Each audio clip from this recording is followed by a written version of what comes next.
Choice, choice.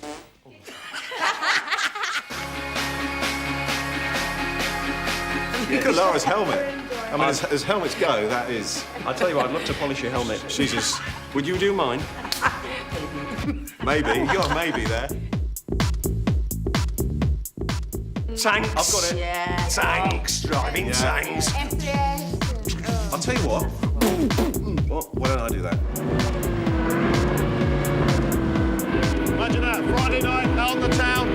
You turn up in one of these babies. I get to go to a shop and check out survival stuff that you can buy, probably for under £100. Single slot balaclava, the ideal way to keep the face and head warm. You can play around in the tanks, but I bet when it comes down to proper survival, I know the stuff better than you do. Shelter is first. Now, it's water, it's fire, it's food. We'll get parachuted into the wilderness. Help! You can't see us. I'm gonna beat this guy, and then we can all get married and live in my house. We're going to do toss the break. Excuse me? Maybe. Yes. I think we all fancy ourselves, you know, a bit of an action man, don't we? But I reckon that I could survive with rudimentary survival equipment in a forest arena longer than you could. longer. Yeah. I've been dreaming of the things I learned about. I reckon the answer to your question is that I could survive longer than you. I don't think you could. Okay. I don't think Because you could. you're a city boy. You're a town boy. What I think is you're soft. You've got used to a certain lifestyle. Eating pâté de foie gras sandwiches, sipping vintage champagne. This could be it. And I've kept it real. I'm from the north. We've got a lot of wilderness. I mean, I'm from near the Peak District. You know, drop me in there, come back in a year, and I'll have a full 3-bedroom semi-detached with integral garage And a coal bunker. possibly.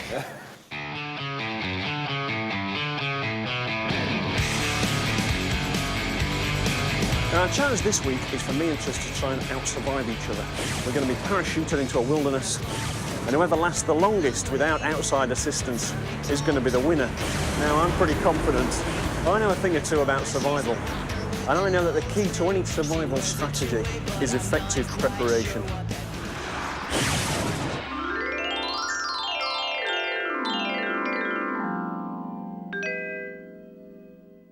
One of the most important things about survival that you must remember is wet kills quicker than hunger.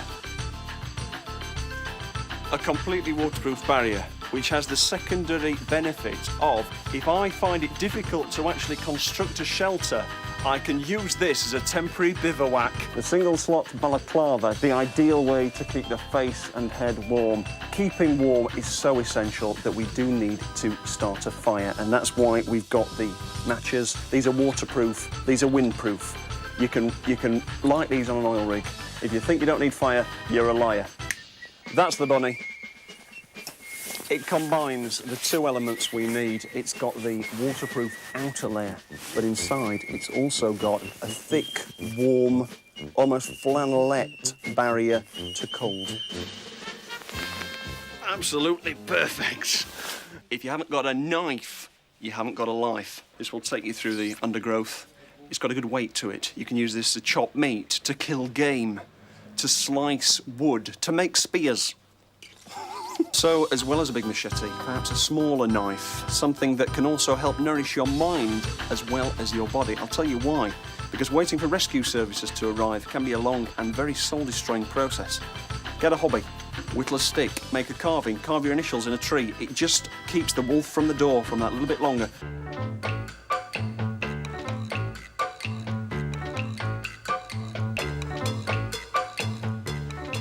Yes, the fully knitted inner suit covering my entire body, keeping it warm. Now, this is an acrylic material, and I'm beginning to experience a little bit of chafing on the inner thigh. So what I'm going to do, make sure I pack plenty of Vaseline.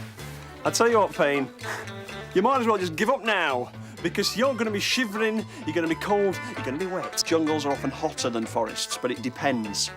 They will keep your hands dry and make your hands easier to spot because of the bright colour. Whistle. Speaks for itself.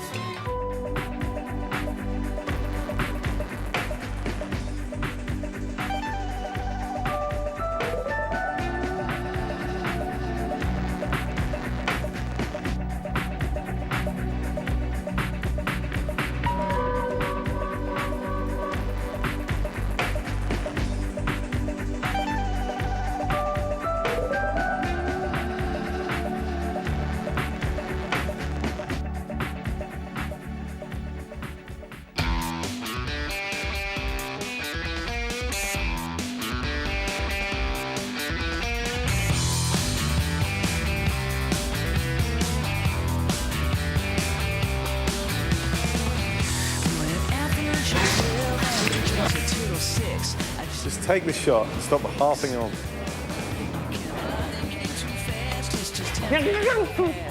You know what it is, Tris? It's all up here. It's mental toughness. It's feeling the pain, the hardship, the cold, the wet, the hunger, and just keeping focus, not going mad. Listen. Not going mad and knowing your own leg off. I will be the survival hustler. You just wait. Watch this space. So there's the challenge. The outwardly macho but witless Tris Payne against my hidden strengths and superior field survival skills. How will soft southerner Tris compare to a hardened northerner such as myself when the chips are down and all creature comforts are removed? It's man against nature, me against Tris. Bring it on!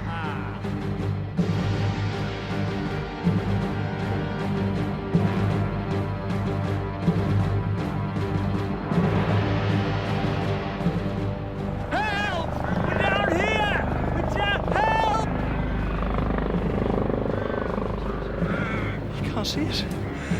We're all gonna die. We're all gonna die. You see, the problem is, viewers, Alex thinks I'm a city boy. And I'm not. I was born in the countryside. So I'm going to prove to him today, because he really thinks he can win this survival challenge.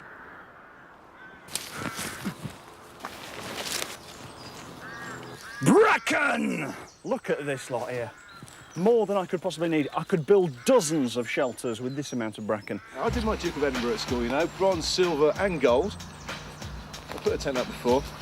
You see, Alex doesn't stand a chance, you know. I've got a tent like this. I mean, this is top-of-the-range gear.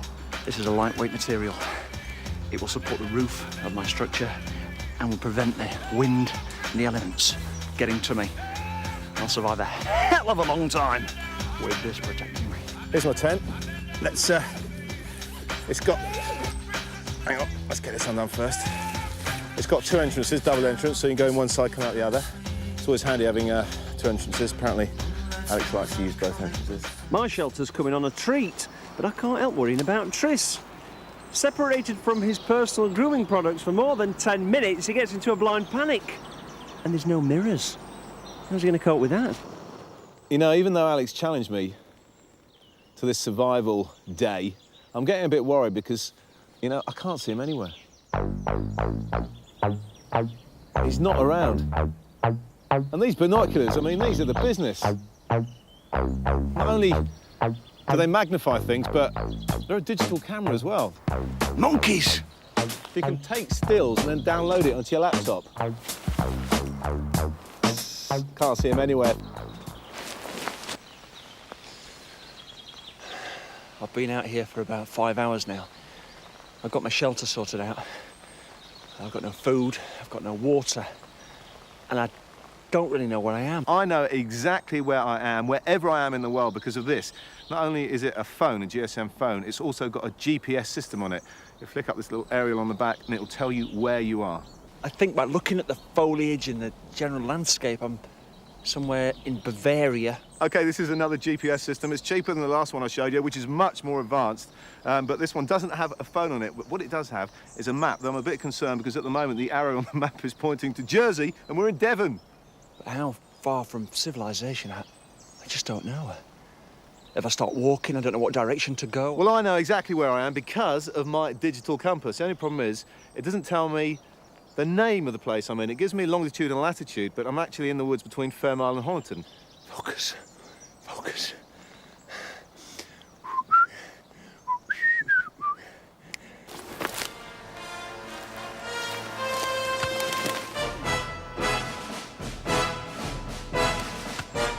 Starving.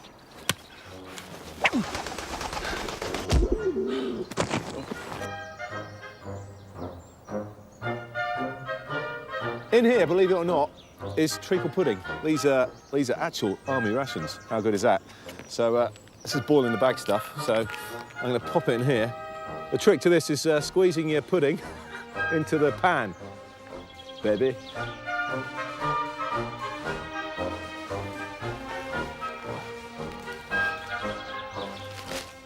don't believe it. I've done it. I've done it. It's a pigeon. I'm not going to die. I'm not. Thank you, God. Thank you. Thank you. I only wish Tris was here now to share my bird. I think I could actually attempt to eat my treacle pudding now. It looks quite appetising, doesn't it?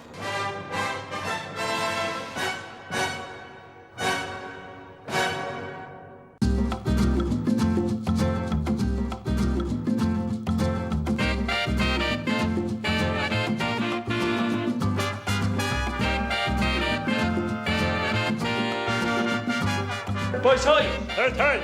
Boys ties!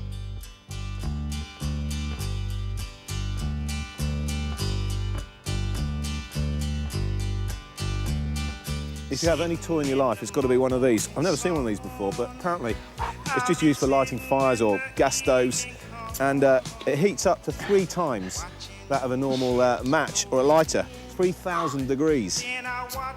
Incredible, and they cost about 12 quid. It's getting a little bit dark, and I'll need this fire to frighten away the wolves. Feast your eyes on that, viewers. If you're eating your dinner right now. Oh. Pigeon is cooking and indeed smoking away beautifully over the fire. Oh. That feels so good. That's true survival. That's getting back to being a man against the elements. I can do it. Tris, I doubt it.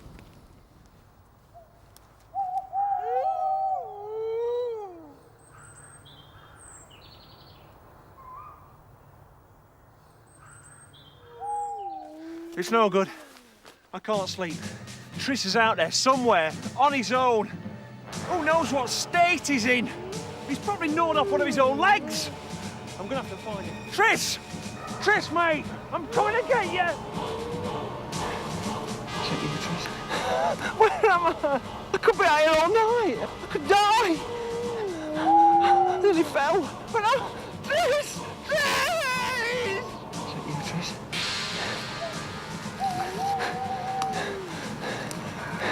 Tris. Tris! Tris! Can you hear me? Hang on a minute. A tent! Civilization! We're safe! We're safe! Excuse me? Das ist gut, ich bin eine... Hang on a minute, it's you bastard! Come here, you... Tris! You've been in here in a luxury tent!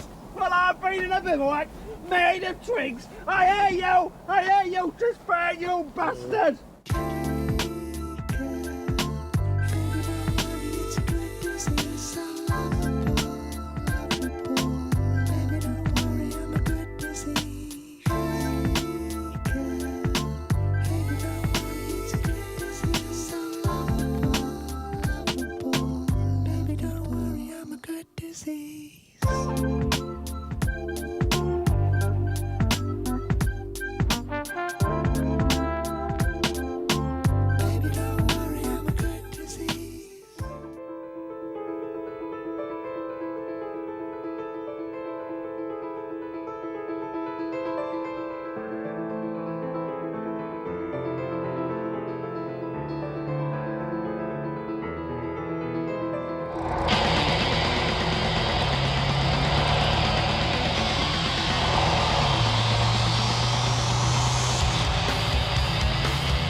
Now this is a typical example of how this programme works. We both get to have a go with army surplus, but for me, that means wearing an acrylic body stocking. For Tris, it means driving a tank. There's no justice. To win today, all you have to do is drive well. That doesn't mean fast, that doesn't mean slow. That means to do it well, to do it efficiently. Paul Bowness, Boris Angood. In the blue team, we have Bill Taylor. Mark Hickson has become Tris Payne. Yeah. Commonly known as Tris Payne. At the moment, I feel like a bit of a pillock, actually. This is a red letter day, where for a few £100 you get to drive a tank, use some guns, and go for a walk in the woods with a weird bloke from the army. What we have to do is, there's one guy leading, and he has to look out for landmines and bits and pieces like that, which basically go bang. If he hits one, it explodes, he goes to the back. That's it. Tris, good luck. Thank you very much. Tough out there. Oh, he just hit one. There it is. Oh, got it. Right, I've got to find one now.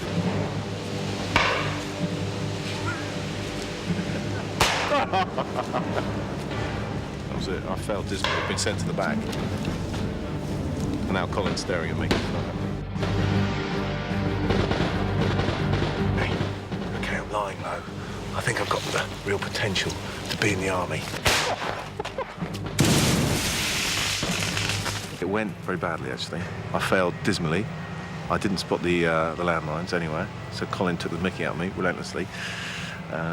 It was good fun, but it's all a bit kind of, how can I put this? Anarchy. You walk around with a gun pretending you're in the army, looking for landmines. I don't know, it felt a bit weird. And this hat feels really weird as well. I think this day is gonna, I don't know, I'm either gonna enjoy it or I'm gonna hate it. I don't know, I can't work it out at this stage. Right, on to the next one now, which is muskets. For some reason, I've been left behind. Probably because I'm rubbish. It appears that we've gone Rambo-type SAS to Admiral Lord Nelson, who's teaching us how to fire muskets. Muskets. Here goes. I don't think anything happened. Missed.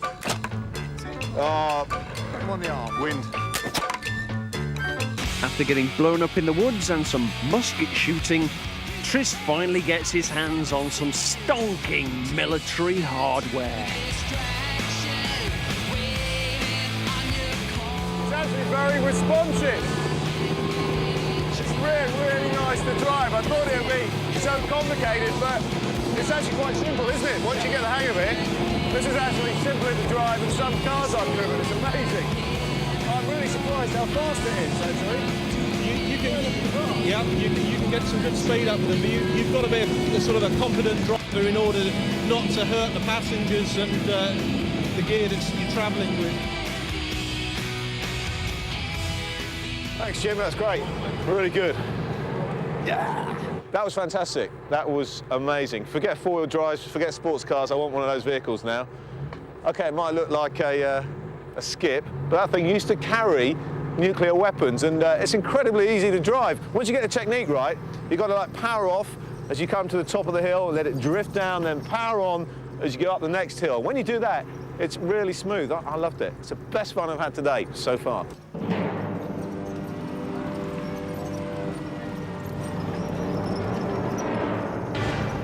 This has got to be the ultimate vehicle for road rage, isn't it, Ron? Yeah, barge a few people out of the way. Just right up in London. What's it actually called? What's it used for? It's an Abbott, and it's got a 105mm gun on it, and it put a shell about 9 miles, I would think.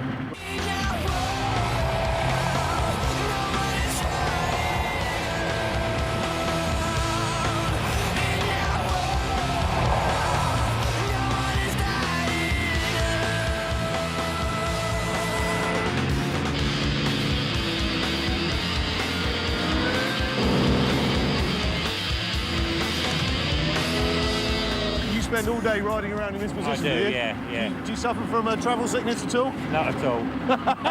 That's a good job, mate, isn't it? Thanks a lot, Ron. Yeah. Tell me about a day like this. I mean, what sort of people come along to something like this? Well, petrol heads, little old ladies, young lads, all sorts really. Yeah. It's a complete cross-section. It's just nice to have different people. We get a few anoraks who know all about tanks, but the majority, it's like some woman's just let it slip. I'd love to drive a tank, and a year later she's got this thing for her birthday. Oh God. Right, how much are they? Right, well, a chieftain at the moment, something like this old girl would probably make about £8,000. Is that all? 8 grand? I would go for the Abbott self-propelled gun. Firstly, because Ron was a great guy. 14 grand? Yeah. It's a deal, mate. Secondly, because it really is. I mean, that is a boy's toy. Right, Tris, first of all, you're going to need to lose your hat. Oh, OK. Come on then. Pleased about that. Good. How's my hair looking, all right? No, not too great, Oh, but thanks never for mind. that. Come OK. on. Now, after this, there was a lull in proceedings while the just guys an egg. prepared the prize for the day's winning team. So, while we wait, observe Tris attempting to shoot a clay pigeon. Paul. Right, you're just underneath that, Tris. Yeah. Over the top. Paul. And Get failing. yourself comfortable with the Now, gun, watch and I'll what take happens the when Kathy, not only the director, but also a girl, has a go for the first time ever in her life. Ever. It's ready to fire. Okay, pull. Whoa! What a deal! I'd give up now while you're on top. There we go. It's boys' toys. Girls' toys. Go and play with your Barbie. And hits 3 out of 3. 100%, all of them, none left, all shot. Never mind, Tris. Don't look at me. Don't look at me. Anyway, back to the tanks and that prize. To drive over some cars in a Chieftain. What a waste. Oh, it's a shame to ruin that Sierra. That's reasonably good news, that. Bit of work for the test, bit of TLC. Yeah, one of the last rear-wheel drive family saloons, of course. Bit of a driver's car. Once again, I find myself with my friends, dancing the night away, it's like the party never ends. Then again, we don't want it to stop, cause tonight's the night. It goes sweatbox, laser beam, flashing lights, wild cards. Shall we turn in? Yeah, why not? There's a bit of a problem though. What's that? Only one sleeping bag. Well, I'll race you. Don't get any ideas, all right, mate? Anyway, night, Alex. Yeah, good night, Tris. All right, mate. Sleep tight, won't you? Cheers. I'm glad we cleared up all that misunderstanding earlier. Yeah. Night. All right. So you.